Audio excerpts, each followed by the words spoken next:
Hello friends, welcome to my YouTube channel. My name is Harjeet Kaur. हम कर रहे थे लूसेंट जी के और उसमें हमारा फिजिकल ज्योग्राफी चल रहा है और आज हम करेंगे प्लूटो एंड मून। तो सबसे पहले शुरू करते हैं प्लूटो से।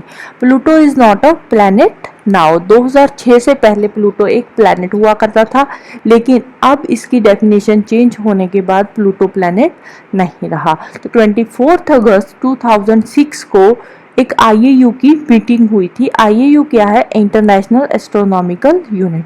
आईएयू की मीटिंग हुई थी प्रेग में। प्रेग है चेक रिपब्लिक में। तो वहाँ पे बहुत सारे एस्ट्रोनॉमर्स ने पार्टिसिपेट किया था।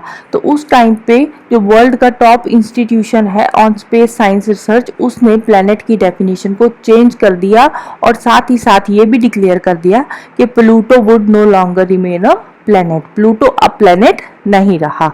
आईएयू की नई गाइडलाइंस के अकॉर्डिंग अब हमारे सोलर सिस्टम में जो नंबर ऑफ प्लैनेट्स है वो 9 से रिड्यूस होकर रह गए 8। तो प्लूटो पहले जब प्लैनेट था तो उस टाइम पे इसकी डिस्कवरी हुई थी 1930 में और इसकी डिस्कवरी करी थी क्लाइड टॉमबॉक ने।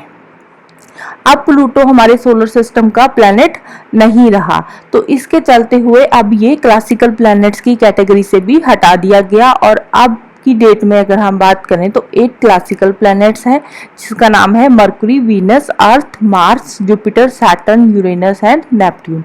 इनके बारे में हम लास्ट लेक्चर में डिटेल में पढ़ चुके हैं। अगर आपने नहीं देखा तो आपको प्लेलिस्ट का लिंक नीचे मिल जाएगा, आप जाकर देख सकते हो। Pluto gets a numerical denomination. अब प्लूटो को प्लैनेट की कैटेगरी से हटा दिया गया। अब इसको क्या, कौन सा स्टेटस दिया गया? सम प्लैनेटरी स्टेटस दिया गया। अब इसका नाम बदल दिया गया और इसको एक नया स्टेटस दिया गया सितंबर 2006 को। कौन सा स्टेटस दिया गया? ड्वार्फ प्लैनेट का। अब पहले जो कभी 9th प्लैनेट हुआ करता था, अब उसको एक एस्ट्रॉयड नंबर असाइन किया गया। एस्ट्रॉयड नंबर क्या है इसका? 134340 और ये नंबर इसको दिया है माइनर प्लैनेट सेंटर ने, जिसको हम एमपीसी बोलते हैं। एमपीसी क्या है? एमपीसी एक ऑफिशियल ऑर्गेनाइजेशन है हमारे सोलर सिस्टम में। ये एस्ट्रॉयड और कॉमेट्स का डाटा कलेक्ट करती है। अब प्लूटो के जो कंपेनियन सैटेलाइट्स है, जैसे कि चारोन हो गया, चारोन प्लूटो का लार्जेस्ट मून है। निक्स हो गया, हाइड्रा हो गया। अब ये भी सेम सिस्टम का ही पार्ट है। अब इसको सेपरेट एस्ट्रॉयड नंबर तो नहीं दिया गया, बल्कि इसको कौन सा नंबर दिया गया? इनको नंबर दिया गया, चारोन को नंबर दिया गया 133401 और निक्स को दिया गया 133402 और हाइड्रा को दिया गया 134343। तो इसका ही पार्ट 1, 2, 3 इनको नंबर असाइन कर दिए गए, जो प्लूटो के कंपेनियन सैटेलाइट्स है। अब 24 अगस्त 2006 से पहले जब ये प्लैनेट हुआ करता था प्लूटो, उस टाइम पे ये हमारे सोलर सिस्टम का आउटर मोस्ट प्लैनेट हुआ करता था। तो नेक्स्ट हम बात करते हैं मून की। मून अर्थ का ओनली नेचुरल सैटेलाइट है। सिर्फ और सिर्फ इकलौता जो अर्थ का सैटेलाइट है वो है मून, और ये एक अर्थ का नेचुरल सैटेलाइट है। और इसका डायमीटर है 3475 किलोमीटर और इसका सर्कमफेरेंस है 10,864 किलोमीटर। और ये अपने जो ऑर्बिट में एलिप्टिकल पैटर्न में घूमता है। एलिप्टिकल क्या होता है? जैसे ये अर्थ है, अर्थ के आसपास मून एलिप्टिकल पैटर्न में ऐसे घूम रहा है, अर्थ का चक्कर काट रहा है। ठीक है, तो इसका जो मैक्सिमम डिस्टेंस है, मैक्सिमम डिस्टेंस को बोलते हैं हम अपोजी। ठीक है, जो मैक्सिमम डिस्टेंस है जब मून इस साइड पे होगा, ठीक है, तो ये वाला जो डिस्टेंस रहेगा अर्थ और मून का, ये डिस्टेंस है 4,06,000 किलोमीटर। और जो मिनिमम डिस्टेंस है, मिनिमम कौन सा होगा? जब मून इस पोजीशन पे होगा। ठीक है, तो यहाँ पे मून और अर्थ का डिस्टेंस कितना रहता है? 3,64,000 किलोमीटर। और इसको बोलते हैं, जब जो मिनिमम डिस्टेंस होता है उसको बोलते हैं पेरिजी, और जब मून दूर होता है अर्थ से उसको बोलते हैं एपोजी।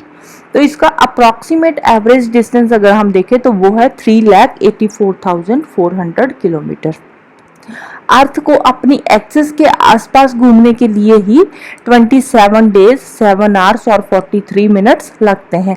अप्रॉक्सीमेटली सेम पीरियड ही इसको अर्थ के आसपास रिवॉल्व करने के लिए लगते हैं, 27 डेज 7 आवर्स और 43 मिनट्स। और मून का जो पीरियड ऑफ रेवोल्यूशन है विद रेफरेंस टू सन, वो है 29.53 डेज, मीन्स के 29 days 12 hours 44 minutes and 2.8 seconds. और इस पीरियड को बोलते हैं साइनोडिक मंथ।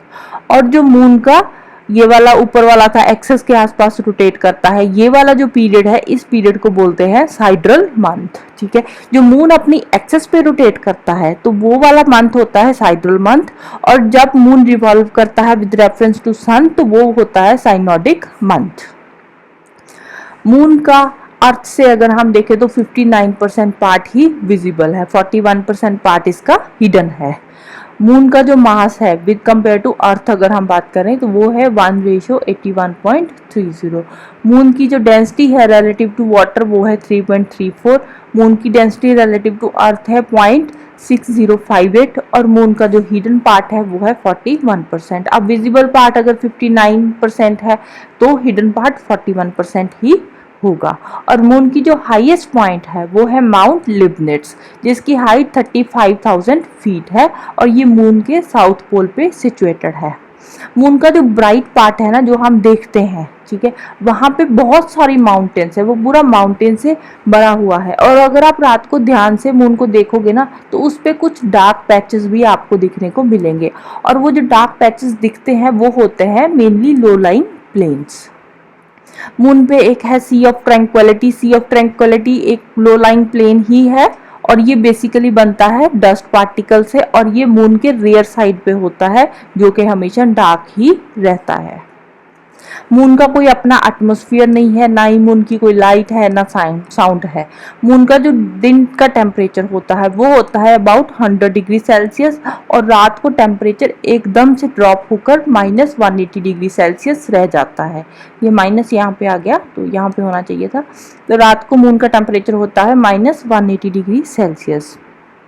मून से लेकर अर्थ तक लाइट को पहुंचने के लिए टाइम लगता है 1.3 सेकेंड्स। जो मून का साइज है वो अर्थ के साइज का 1/4 है, और मून की जो ग्रेविटेशनल पुल है वो भी अर्थ की 1/6 है।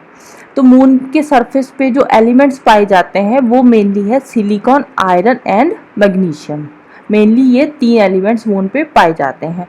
मून की स्टडी को बोलते हैं सेलेनोलॉजी, और मून को एक फॉसिल प्लैनेट भी बोला जाता है। So this is all for today. Next हम करेंगे super moon, blue moon, blood moon, Chandrayaan 1 and Chandrayaan 2 mission. तो जाने से पहले वीडियो को लाइक कर देना, शेयर कर देना और चैनल को सब्सक्राइब कर देना। Thank you, bye bye and have a nice day.